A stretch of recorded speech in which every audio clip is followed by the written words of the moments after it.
Why do humans love fire so much? Not just because it keeps us warm, not just because it gives us light, not just because it can cook food or scare away animals. Fire is one of the strangest forces humans are drawn to, because it sits between comfort and danger. A small flame can make a room feel peaceful. A campfire can make strangers sit closer together. But the same force can burn a house, destroy a forest, or turn safety into panic in seconds. So why do we stare at fire like it is alive? Why does a flame feel ancient, calming, powerful, and hypnotic? Part of the answer is that fire moves like a living thing. It flickers, bends, grows, shrinks, reaches, jumps, and reacts. It does not sit still like a stone. It does not repeat perfectly like a machine. It is pattern and chaos at the same time. Your brain can follow it, but it can never fully predict it. That makes fire satisfying to watch. It gives attention something to hold, but not something to solve. It changes constantly, yet gently enough that you do not feel attacked by it. In a safe setting, fire becomes a perfect object for the human mind. Alive enough to be interesting, predictable enough to be calming, and dangerous enough to deserve respect. This is why people can stare into a campfire without feeling bored. A screen asks you to process information. A conversation asks you to respond. A task asks you to do something. Fire asks for almost nothing. It simply moves. It gives the brain motion, warmth, sound, and light, without demanding a decision. The crackle, the glow, the slow collapse of wood, the sparks rising into darkness, and the shifting orange shapes create a rhythm. Fire gives attention a place to rest while still keeping it awake. But the love of fire is much older than relaxation. Fire may feel deep because human history was built around it. For early humans, fire was not decoration, it was survival. Before cities, electricity, heaters, kitchens, and flashlights, fire was one of the most important forces a group could control. It pushed back darkness. It created warmth in cold places. It made dangerous nights less terrifying. It turned raw food into cooked food. It created a glowing circle where people could gather, rest, talk, and feel safer. Imagine the world before artificial light. When the sun went down, darkness was not just inconvenient, it was dangerous. Predators could move through it. Cold could enter it. Distance became uncertain. Shapes became threats. A sound outside the camp could mean nothing, or it could mean something watching from the edge of the dark. Fire changed that. A flame created a boundary. Inside the glow was the human circle. Outside the glow was the unknown. Fire did not remove all danger, but it gave humans a center. It turned the night from endless darkness into a place with a protected heart. That may be why fire still feels like safety. Even now, when most people are not surrounded by predators at night, the glow of fire can still make a place feel protected. A fireplace changes the emotional temperature of a room, not only the physical temperature. A candle can make a table feel intimate. A campfire can make strangers feel like a group. The human brain may still read fire as a signal. Here is warmth. Here is light. Here are people. Here is a place to stay. Fire also changed food. Cooking was not just a nice improvement. It made food easier to chew, easier to digest, safer to eat, and more useful to the body. Cooked food softened tough plants. It made meat easier to break down.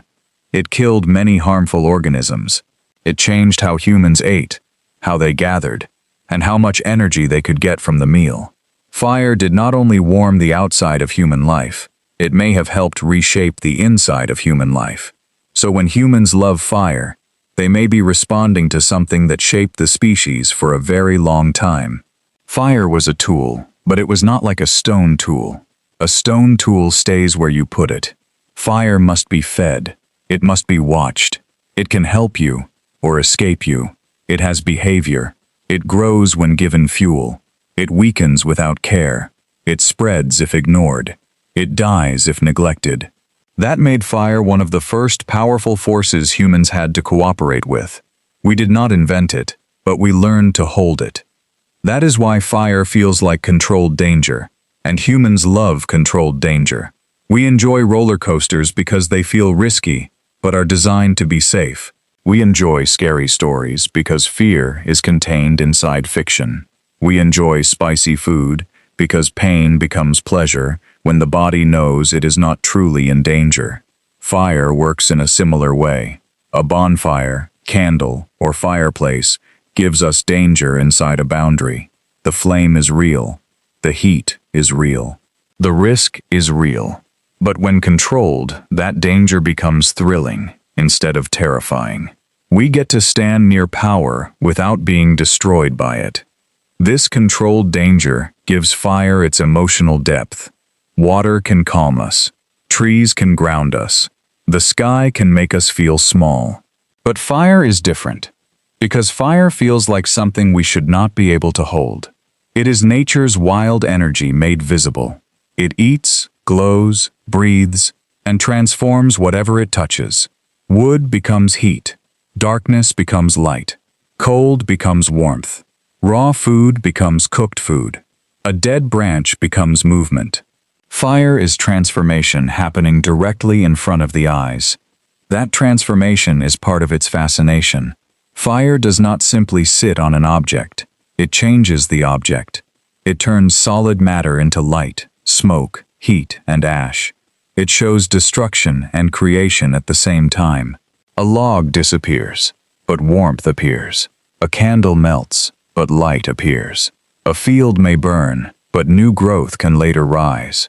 This is why fire became such a powerful symbol in human culture. It can mean home, danger, purification, passion, knowledge, rebirth, war, creativity, and life itself. Few things carry so many opposite meanings at once. Fire is also social. Humans rarely gathered around darkness. They gathered around flame. A campfire creates a natural circle. Everyone faces the center. Everyone can see each other in soft light. The outside world fades into shadow. The group becomes the main thing. Around a fire, people are not lined up like workers or separated like strangers. They are arranged around a shared source of warmth and attention. The flame becomes the center, but it also makes the group visible to itself. This may be one reason fire is linked to storytelling. At night, when work is done and the fire is burning, humans have time to speak. The day's practical tasks slow down. The body relaxes. The group gathers. Faces glow. Voices become important. Stories can travel across the circle. Warnings, memories, jokes, myths, plans, and lessons can be shared. Fire extended the day beyond daylight, but not in the bright and busy way electricity does. It created a softer kind of time. Time for talking, watching, remembering, and imagining. That is why fire can feel intimate. Bright electric light exposes everything equally. Firelight does not. It flickers. It hides and reveals. It makes faces softer. It makes silence feel less empty. It gives people something to look at when eye contact feels too direct. Around a fire, you can sit beside someone without needing to fill every second. You can look into the flames, speak slowly, and feel the presence of others without pressure. Fire makes connection easier because it gives the group a shared focus. There is also something about fire that pulls attention automatically because the brain knows it matters. A moving flame is not neutral. It can warm you, help you, or hurt you, so the brain watches it. This kind of attention is ancient. Fire demands respect, because if you ignore it completely, it can escape control. Even a small flame carries a warning. Pay attention. That warning makes it compelling. Fire is beautiful, but it is not harmless beauty. It is beauty with teeth. That is why flames can feel hypnotic. The brain is watching danger, but not emergency danger. It is watching controlled danger. The flame moves unpredictably, but within a small space. The colors shift. The edges tremble. Sparks appear and vanish. The fire consumes fuel slowly. The sound crackles in irregular rhythm. It creates just enough uncertainty to keep attention alive, and just enough safety to make that attention pleasant. Fire is not boring. because it is never exactly the same twice. But it is not overwhelming, because its changes have rhythm. Modern humans still seek fire, even when we no longer need it in the same way. We light candles during quiet evenings. We build fireplaces into homes that already have heating. We gather around bonfires at beaches and camps. We celebrate with fireworks. We put fake fireplaces on screens. We use fire imagery in rituals, ceremonies, sports events, music videos, and stories. Even when fire is no longer necessary for survival, it still feels meaningful. The attraction is not only practical, it is emotional, symbolic, and biological. Fire makes people feel close to something older than modern life. Most of daily life now is controlled by invisible systems: electricity, internet, engines, signals, pipes, screens, and algorithms. Fire is different. Fire is direct. You can see the energy. You can feel the heat. You can hear the crackle. You can smell the smoke. It does not feel hidden behind a machine. It feels immediate and physical. In a world full of abstract technology, fire reminds the body of a simpler relationship with nature. Fuel, heat, light, danger, and care. That power can be dangerous. The same attraction that makes fire beautiful also makes it risky. People are drawn to flames, but they also have to respect them. A flame that is cared for becomes warmth. A flame that is ignored becomes destruction. This dual nature may be why fire never becomes emotionally ordinary. It is too useful to be only feared, and too dangerous to be only loved. It sits between comfort and threat. That is the secret of fire's pull. Fire is not one thing. It is many things at once.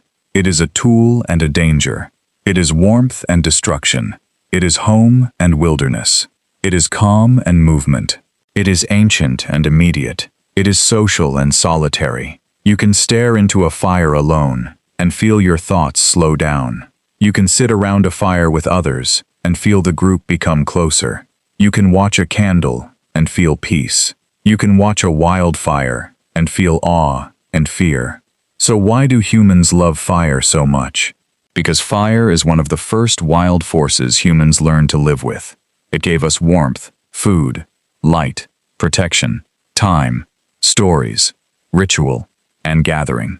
It trained our attention. It shaped our nights. It changed our meals. It gave groups a center. It let humans hold danger inside a circle. And maybe that is why a flame still feels alive to us. When we watch fire, we are not only watching heat, we are watching an ancient relationship. We are watching chaos under control. We are watching danger made useful. We are watching darkness pushed back. We are watching the old human circle appear again. A flame is small, but it carries a huge memory. It reminds us that humans are not just creatures of screens, cities, and electric light. We are also animals who once gathered in the dark, listened for danger, told stories in flickering light, and survived because someone kept the fire alive.